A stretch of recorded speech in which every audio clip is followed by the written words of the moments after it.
I hope I'm audible to all of you. Yes, ma'am. Yes, ma'am. In the last class, we were discussing sources of financing, in which we had finished shares, that is equity shares. Today we will start with the remaining sources. So the second very important source of finance is debentures. Debentures or bonds is a long-term promissory note. The debenture trust deed or indenture defines the legal relationship between the issuing company and the debenture trustee who represents the debenture holders. So debentures, you have to understand, are basically issued by a particular company to the general public, but they have to form a debenture trust through which they issue these debentures. So if something goes wrong, if the company does something wrong or public, the trust takes the decision. So it is nothing but a promissory note where a company issues bonds to the public and collects money from the public with a promise to pay interest every year at a fixed percentage and to repay the loan on the maturity date of the bond. So that's why we call it as a promissory note, because the bond promises to the public that you buy the bond today, give the money to the company, and you will get back your money on time with interest. Debenture holders have a prior claim on the company's income and assets. They will be paid before shareholders are paid anything. Even before taxes, interest on debentures will be paid. So usually debenture holders have a primary claim because that is loan. They are not the owners of the company. They are the ones who are giving you loans. So first you need to repay all your loans. Whenever you shut down your business, you need to first repay all your loans. Or in your income that you're earning every year, you need to repay, you need to pay interest first and then remaining, the taxes, dividends, all that will come after that. Debentures could be secured and unsecured and convertible and non-convertible. Now, what are secured debentures? If the company issues debentures and keeps some asset as security, so the company says, if I am not able to repay the loan, I'm keeping my factory building as security. So whenever I default in payment of loan, the building can be sold and the loan can be repaid. So if some security is kept before issuing those bonds, we call it as secured debentures or we call it as secured loan. But if there are debentures which are issued without any security, we call them as unsecured debentures. Now, debentures can be convertible as well as non-convertible. In case of convertible debentures, you give the debenture holders right to get converted into equity shares if they want to. So whenever the company wants, it can ask the debenture holders if they want to get converted to equity shareholders. If they agree, they can, instead of the debentures will be taken back and equity shares will be given to them and they will become the owners of the company. So convertible debentures, you give an option for debenture holders to to become equity shareholders. Whereas in case of non-convertible debentures, there is no such option. You are issuing debentures till the maturity date, they will remain debenture holders only.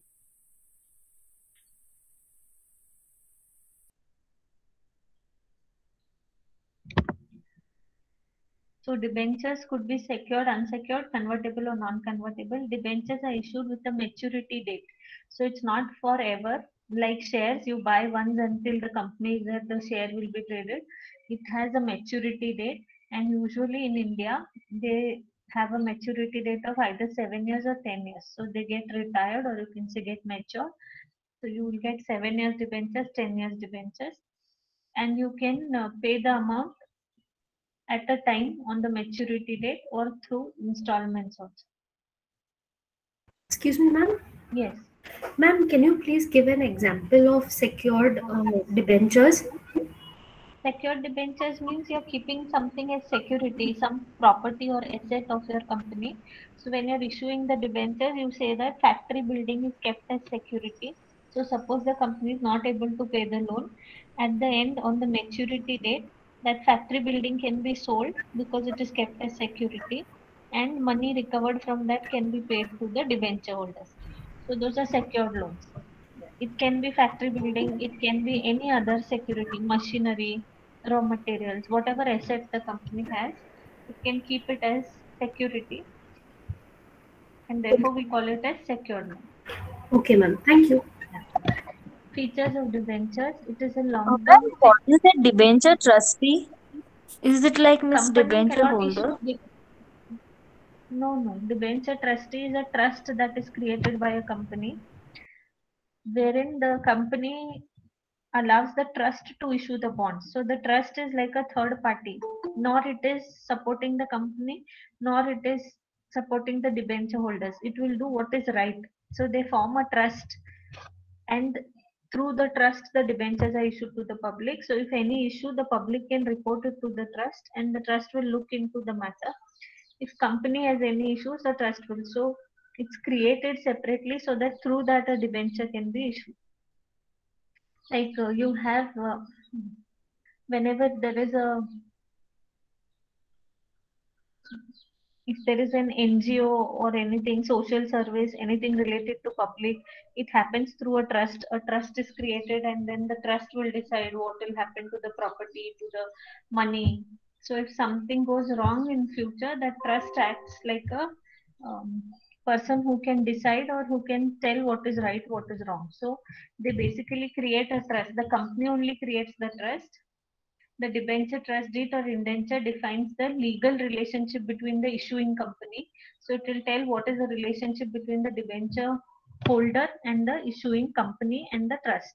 So the trustee is a person who is like an intermediary or a third party who is helping the debenture holders and company to do things legally, correctly, and issue the bonds and all those as per the law of the country.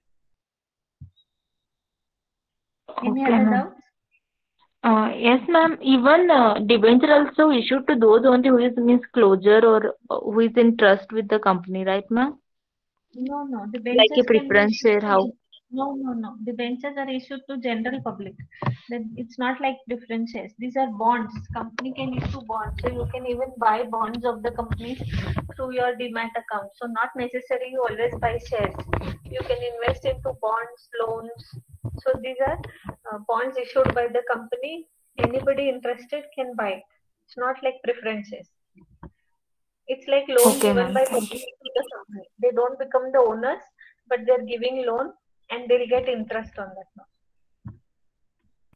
Ma'am, usually what is the interest for debentures? It depends on the company. If the company is very risky, the interest will be high. Like if it is a new company, we don't trust it and we know that it may default, the company will have to pay attractive interest, high interest to attract the people to buy the bonds. If it is a big company from years together and you trust, like the Reliance, TCS, or maybe the Wipro, Infosys, Northern Trust, these are big companies. They're there from years together. So these companies may give a little less interest because their risk level is comparatively low. But it will be more than the government bond rates. The government bond rates are usually 7%, 6 to 7% they trade in between. So these debenture rates will be above that rate. So whatever the government bond rates are, they will see that and accordingly they will fix the rate, higher rate. Okay, ma'am. Ma'am, and debentures are issued like from time to time or When only initially? whenever the company needs a loan, they issue. Like shares also, you can keep issuing whenever the money is required, capital is required. So new issue keeps happening. Same way, whenever the company needs a loan, if there is any expansion project or something where they want to invest or they are growing or starting some new line of products, then they can issue debentures and take loans. So there is no restriction that only once or initially. They Okay. can, whenever they need loan, they will issue. Okay, ma'am. Thank you. It is a long-term fixed income financial security. So you're issuing a long-term fixed income financial security to the public. Fixed income means the interest rate is fixed. It doesn't keep on changing and it doesn't vary with the company's profit or loss. Even if the company is making loss, you have to pay interest. Even if the company has made very high profit, you have to pay the fixed interest. So if the interest rate is 10%, Whether the company makes huge profit, still it will pay 10%. Even if the company has made huge losses, still it has to pay 10% interest on the loan amount. The contractual rate of interest is fixed and known. So the interest rate is fixed and it is known to the public. So in the bond only, they will clearly mention what is the rate of interest. So it will be fixed and it will be known. It indicates the percentage of par value of debentures that will be paid.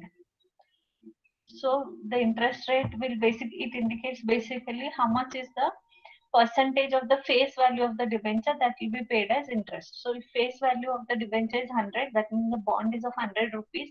Each bond that you buy 100 rupees. So 10% interest, if I say on 100, 10%, 10 rupees will be the interest. So it is interest is nothing but the percentage of the face value or par value of the debenture that will be paid.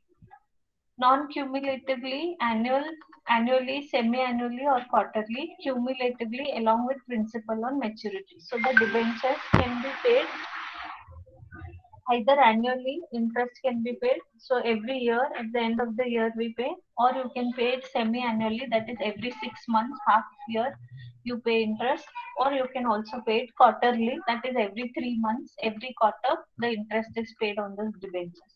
Now, what is cumulatively and non-cumulatively? Cumulative debentures basically means due to any reason, if you are not able to pay interest this year, then it will get added, and next year you will have to pay 2 years interest, that is of this year as well as the next year. So that is cumulative interest, wherein if any particular year you are not able to pay, the interest gets added to the next year, and next year you have to pay double, that is 2 years interest rate.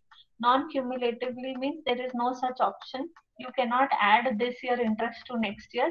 It cannot get cumulated and paid later. You need to pay this year interest in this year only. There is no option of not paying or saying I don't have it now, next year I'll give you the double. So there are different debentures that are issued, whether they are secured or unsecured, whether they are convertible or non-convertible, whether the interest is cumulative or non-cumulative, everything will be mentioned in the bond. So depending upon your requirement, you can buy. Certain companies issue cumulative debentures where interest, if not paid on a particular year, will get added to the next year. Some people don't believe in it, so they will issue non-cumulative debentures. Every year interest will be paid without fail. So that is how it works. Debentures are issued for a specific period of time and on maturity date redeemed by the company. Redeemed means repaid. So you issue them for a specific period like 7 years or 10 years, and after the period is over, you repay the loan and you take back your bonds. Debenture issue may include buyback provisions. Buyback provisions enable the company to redeem debentures at a specified price before maturity date.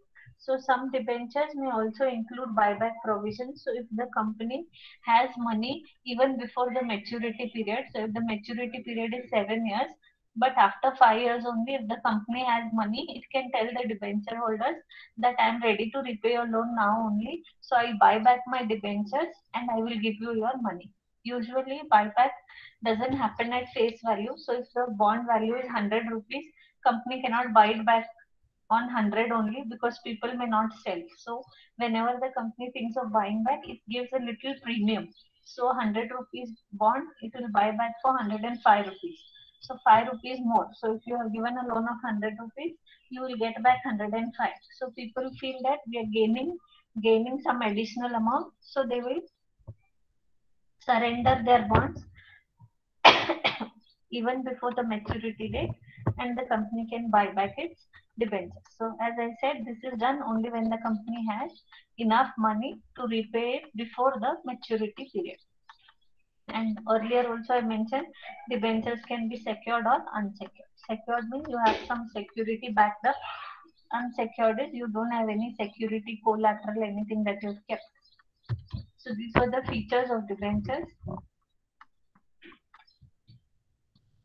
The next is advantages.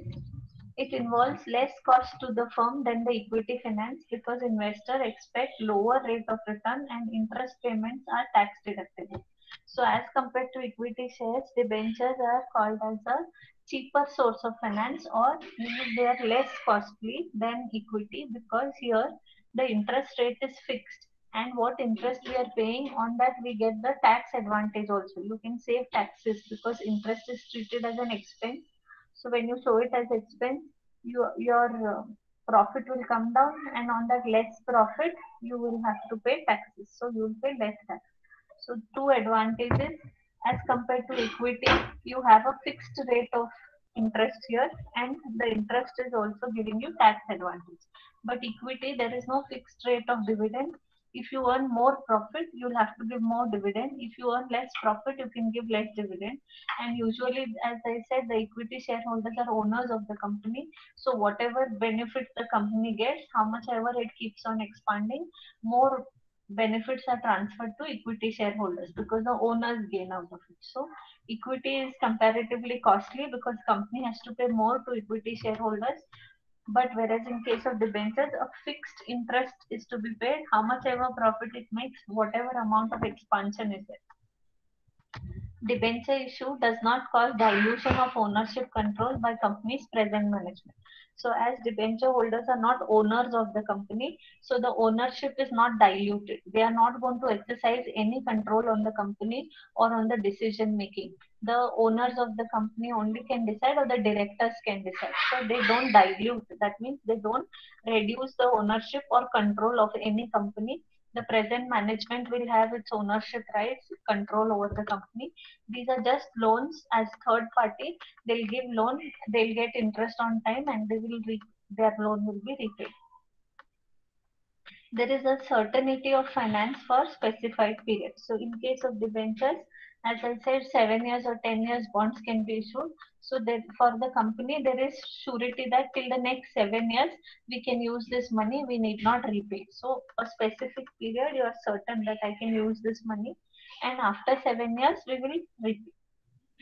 The debentures may be issued out of necessity. In such a situation, it may be compelled to mortgage assets to raise funds. So you issue debentures out of necessity. That means whenever you need money, if the money is required, only then you will take loan. So if there is necessity, you issue debentures.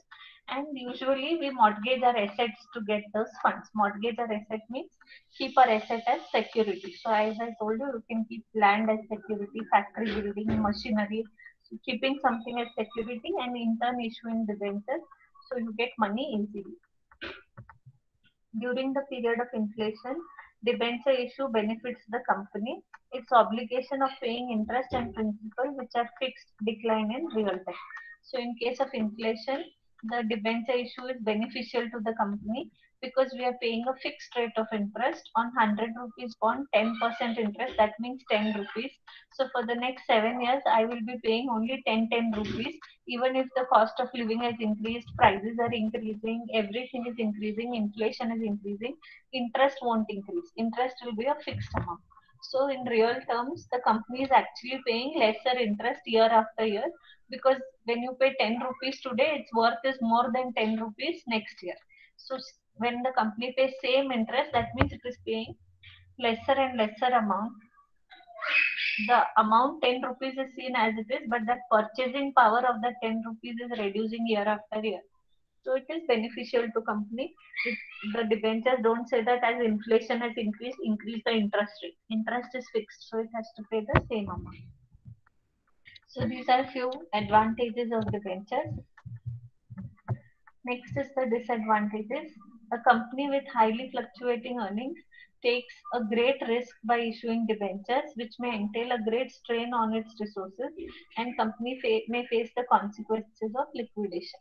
Any company whose earnings are very volatile or very fluctuating, that means they are not having a stable earning. Some year they earn zero, some year they earn 1 lakh or 2 lakhs, next year they make losses. So if it is so fluctuating, then issuing debentures is risky because you have to pay a fixed interest every year on debentures. You cannot say I have made losses or I have zero profit and avoid that. So it's a fixed obligation. If you're not able to pay that fixed obligation, the company might get closed and shut down also, because the debenture holders can file a case against the company, and the court may come into picture and close down the company and repay the loans. So there is a compulsion of paying interest and loans So if the earnings are not stable, you shouldn't go for debentures because you will not be able to make those payments. It increases the financial leverage, which may be Ma'am, disadvantageous. Yeah. ma'am, I have a doubt. Yes. Ma'am, as you said, the debentures are like they need to be compulsory paid. So what at the time of like this pandemic? So if we have pandemic and all now, so how are they gonna deal with that things, ma'am? Now the whole market is only shut down. So how do companies come up with these things? They have to still pay the interest. They cannot say I don't have money and I cannot pay. It's like a bank loan, even if it is a pandemic, if you have taken a bank loan, you have to pay EMI. You cannot tell the bank, no, it is a pandemic, everything is shut down, I will not pay. That option is not there. And if you default or you don't pay, then bank will go on adding interest on interest. And they will wait for 2-3 months. They'll send you reminders. If you're still not paying, they'll file a case against you and they will sell your private property and take away the money.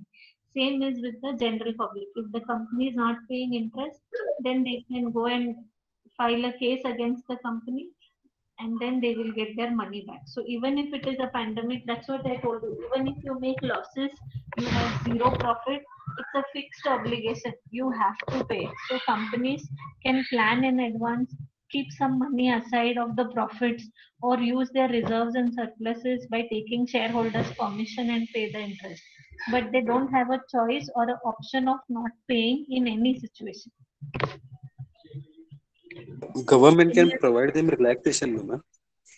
Relaxation, With see, such- banks also know now in between when there was pandemic, the banks didn't tell you that you don't pay EMI. They just give you some more time. So maybe they say for 6 months you don't pay interest. After 6 months you start your EMI again.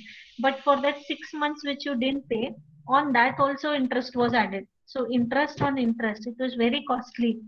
So most of the people who could afford have still paid the EMI, but those who couldn't have delayed it. Similarly, in the case of debentures also, if you have issued cumulative debentures, then you have an option of telling people that see, this year we cannot pay interest, next year we will pay you this interest plus next year interest, double.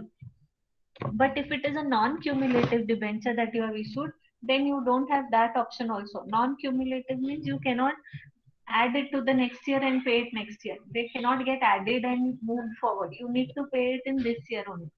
So if the company has issued cumulative debenture, there is relaxation. They can request the people that this year we don't have money, we are not paying interest, and next year we will pay both the years' interest together. That is possible. Ma'am, but in case of cumulative interest, that is also interest on interest, na? Correct. More it has to pay next year. But then now if they don't have money, then they will at least have they'll at least get some time to pay it later, but it is costly. You need to pay more interest. Ma'am, is there any provision to close the debenture before the time? Yeah, I told you na, in the previous slide, if you have money, you can pay the debenture holders before maturity also. That is called as buyback of your own debentures. So you tell the public, you give back my debentures and in turn take the money that you had invested. But for buyback also, 100 rupee loan, you cannot pay 100 only. Public will say, we don't want to close the loan so soon. Let us be there till 7 years only. So 100 rupees debenture, you need to buy back for 102 or 105 rupees, little more. Then they will feel that you're giving some more advantage and they may give back the debentures, take their loan amount and go away. So it is possible. You can pay before maturity date. That is called as buying back your own debenture.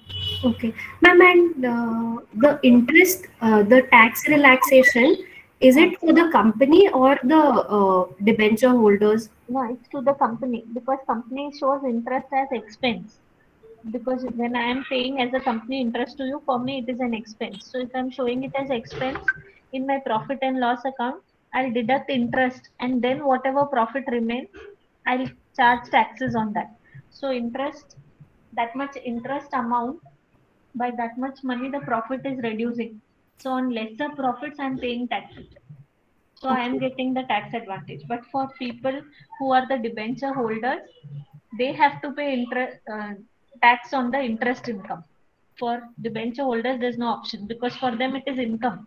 They're receiving interest from the company. Like if you get interest on bank FD or current account or SB account, everything will be taxed. Okay. Similarly, this also will be taxed.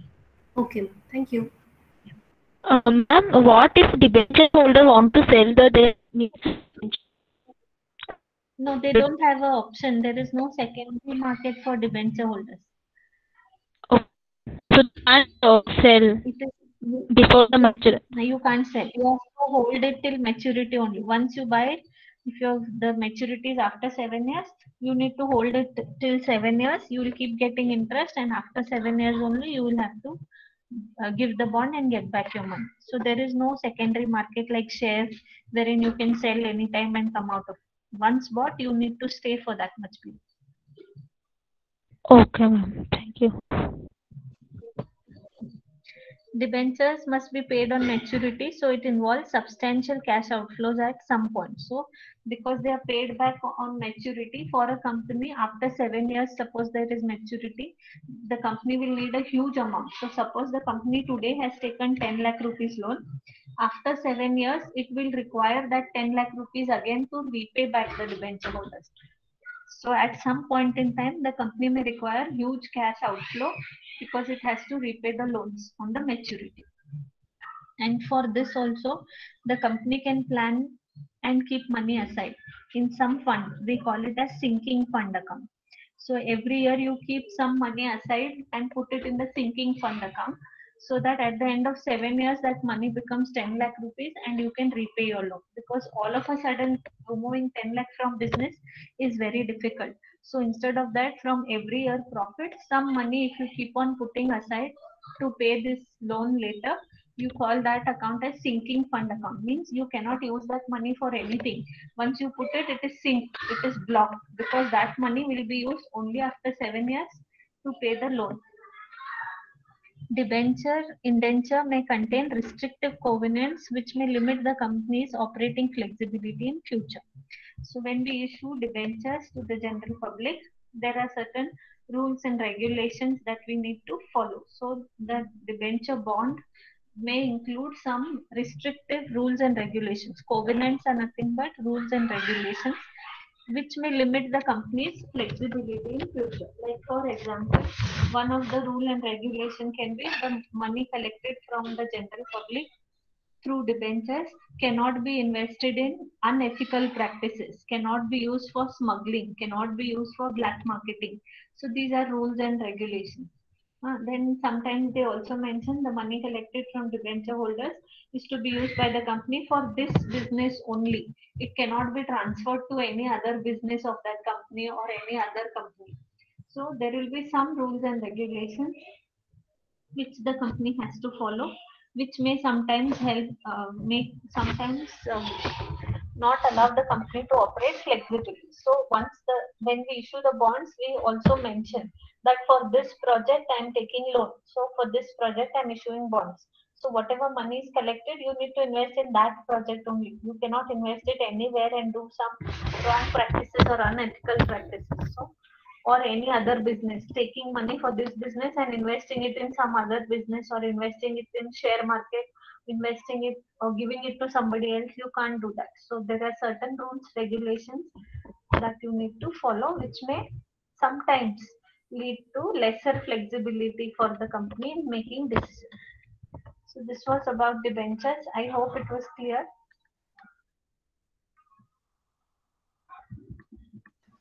Yes, ma'am. The next part is term loans. Now, term loans are similar like debentures, but these are not taken from general public.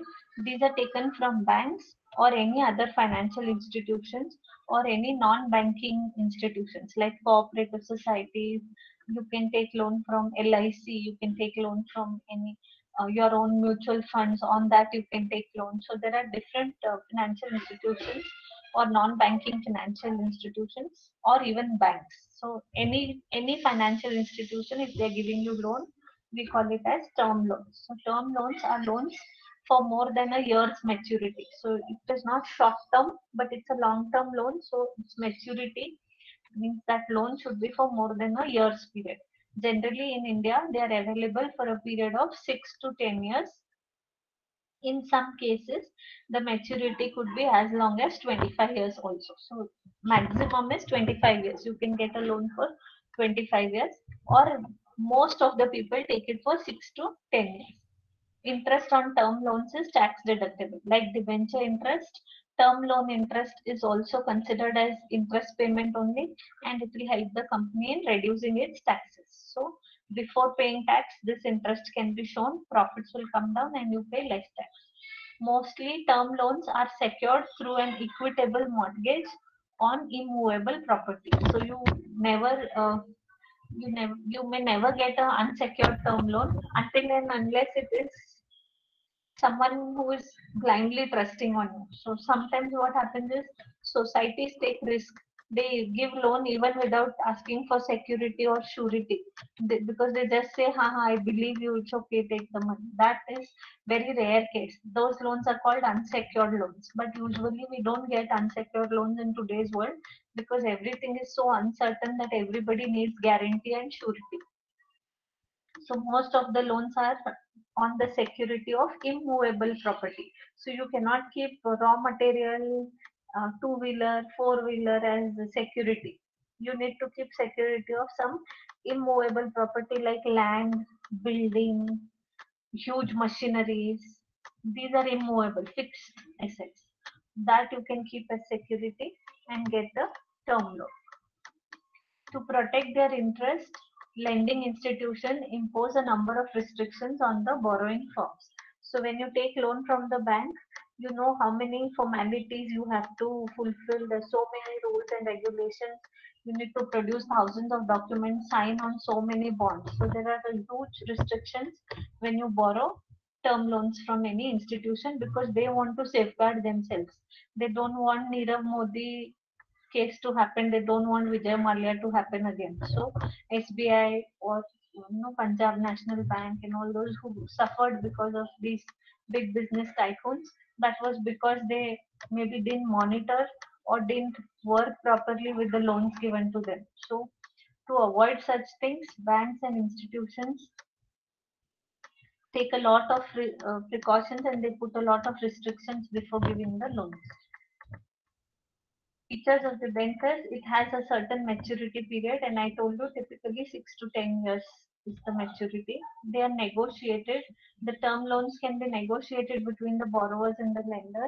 Negotiated in the sense, suppose the bank is ready to give 5 lakh loan, and you can negotiate with the bank and say, see, at least give me 8 lakh, 9 lakh. You might have asked for 10 lakh, but they don't give you the full amount that is asked by you. They will analyze your project and everything, and then they decide how much they can give. So out of 10, if bank has agreed to give you 6 lakh, you can still negotiate and ask for a little extra amount. So there is possibility of negotiating and talking to the banker. Security. All term loans are secured. You cannot get a loan without any security. While the assets financed by term loans serve as primary security, all other present and future assets of the company provide secondary security for the term loan. So you may say, I am taking this loan on my building, keeping building as security. That is the primary security. Suppose you have taken 50 lakh loan and you have kept the building as security. If you are not able to repay, the bank will sell the building. After selling the building, if the bank has recovered only 40 lakhs out of 50, then for the remaining 10 lakhs, they will sell your other assets. So they can also come to your private property and sell it, because that money has to be recovered somehow. So your other assets are called as secondary security, which you have not kept with the bank. But if the primary security is not enough to meet up the loan requirement, then the bank will also put its charge on the secondary security. Covenants. Covenants are nothing but restrictions or rules and regulations. To protect the interest, the financial institutions reinforce a number of restrictive terms and conditions called as covenants. Covenants can be positive or negative. So those rules and regulations may sometimes help the company. We will call it as positive covenants. Sometimes it may not help the company. There might be huge restrictions, that is called as negative covenants. Negative covenants like you cannot invest the money in so and so sources. You cannot use the money for any other purpose. So these are like restrictions. They are telling you where and how to use their money. and then you need to keep the security. All these are negative covenants for the company, because for them they have to follow all these rules and regulations. They can even be positive covenants, like the bank may say, if you are not able to repay if you are not able to pay interest on a certain day, we will give you a buffering period of so and so months. So within these many months you can pay. We will not declare you as a defaulter if you miss one or two installments. So maximum, if you miss four installments, we will call you as a defaulter and we will have a case against you. So these are positive covenants where some relaxations are given to the companies, so that in the bad times they can also take some time, borrow some time and repay it slowly. Covenants fall into four sets, namely asset, liability, cash flow and control. So asset covenant means it is telling you what you're going to keep as security. So that is asset covenant. Liability covenant, in which the bank tells you, if you're taking 50 lakh loan from us, till you don't repay us, you're not going to take any other loan. Because the more loans you take, the more riskier your company becomes. And then if you're not able to repay, you will shut down and we will lose.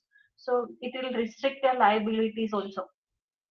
Or they may say, if you have taken 50 lakh loan from us, till you don't repay half the amount of our loan, you cannot borrow more than 10 lakh, more than 15 lakh from outside. So these are like, they are restricting your liabilities.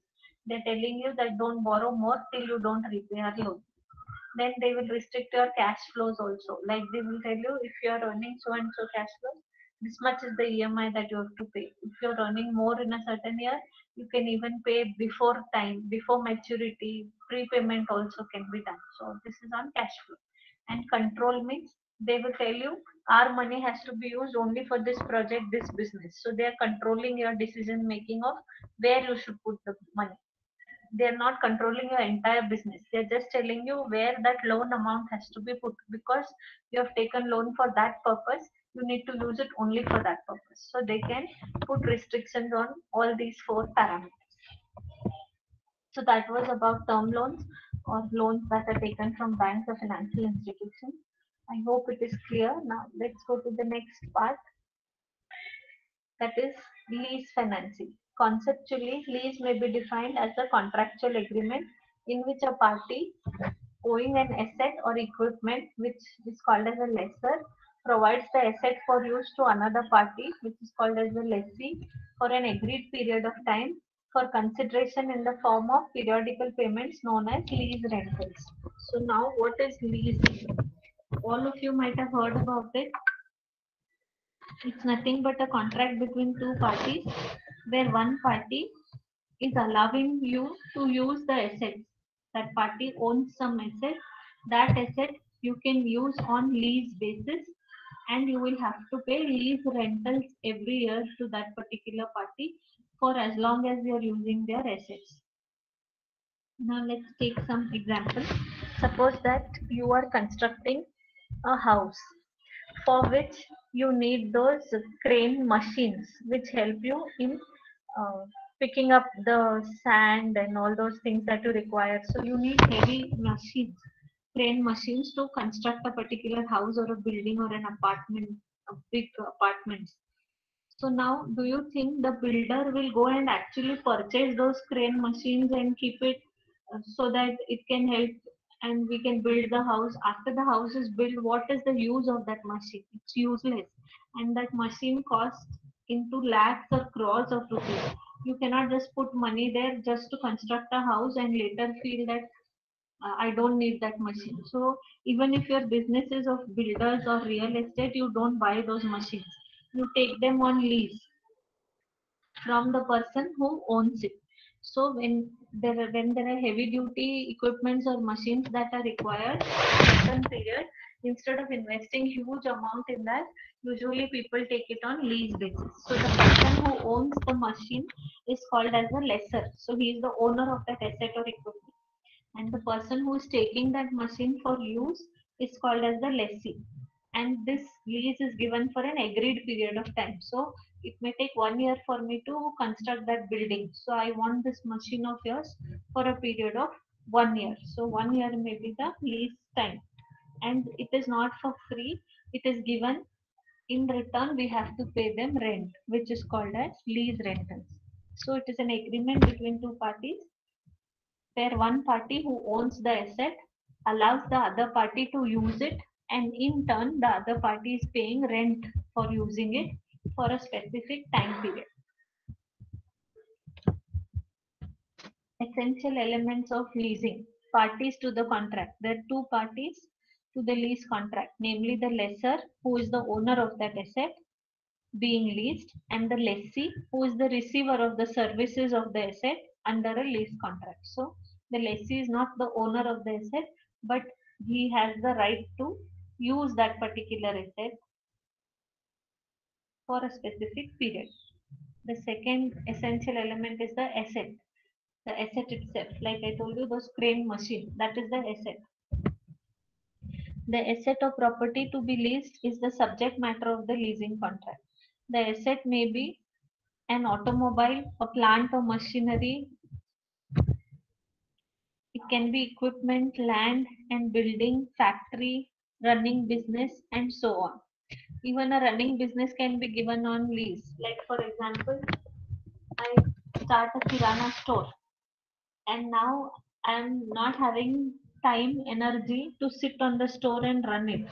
I have set up, everything is ready. I have fixed customers who come and buy, but there is nobody to look after that store, and I don't have energy to sit there and look after that store.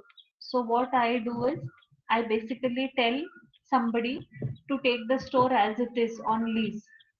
And when you give that store as it is on lease to that person will use your entire setup of the store, your goods, all those things are there, and he will sit there and run that business. Whatever profit is achieved out of that business, it can be either divided equally, because it is your shop, your goods, so you can divide them equally, or you can take the major portion, maybe 60-70% to you and 30% to him. So that is how the lease actually works. A fully set up business also can be given on lease, or you can give a particular asset. Any building can be given on lease for a few years to use. Plant and machinery can be given. So heavy duty things will be usually given on lease, which are very costly and everybody cannot afford to buy. Ownership separated from user. This is next feature where the person who is using is not the owner. Owner is someone else and the user is someone else. So ownership is separated from the user. During the leasing contract, the ownership of the asset is with the lessor. So the person who owns it, we call it as the lessor. And the asset is transferred for use to the lessee. So on the expiry, the asset is returned back to the lessor. So if you're going to use that asset for 5 years, after 5 years, that asset is returned back to the lessor. So owner is separate and the user is separate. Term of lease. The term of lease is the period for which the agreement of lease remains operational.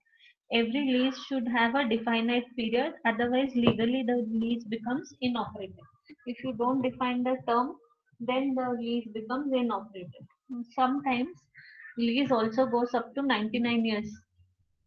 So till 99 years you can use the shop. I'm not selling you the shop. I've given it to you on lease. You give me one-time lump sum amount or you pay me rentals.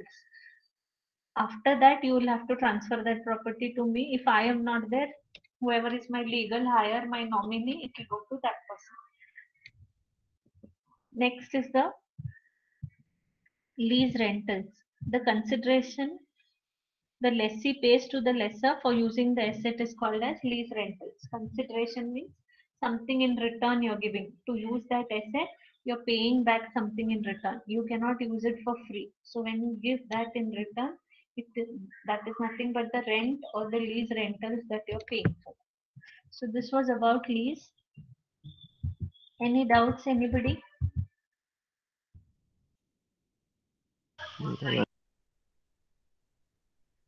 Ma'am, Yeah. I have doubt in debenture, not in lease. In debenture, you said the one option for the companies like cumulative interest, right? But in case of debenture, ma'am, company should have to pay year-wise interest for the debenture holders without fail.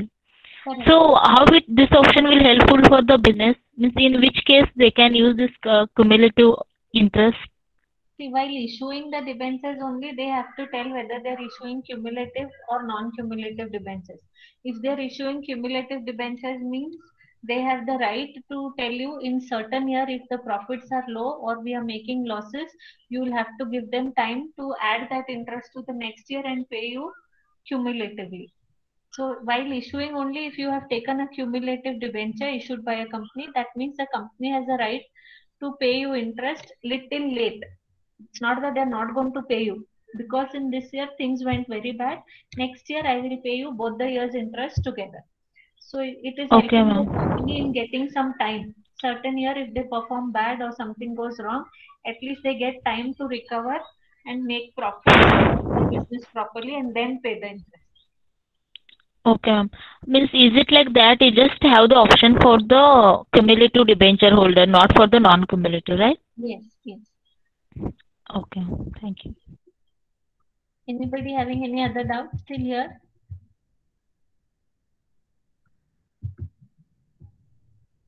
Okay, so in my next class, which is on Wednesday, we'll start with the hybrid financing and I'll finish this chapter on Wednesday. I think it is the class is at 4. If there are no doubts, you can type your roll numbers and leave the meeting. If there are doubts, you can ask.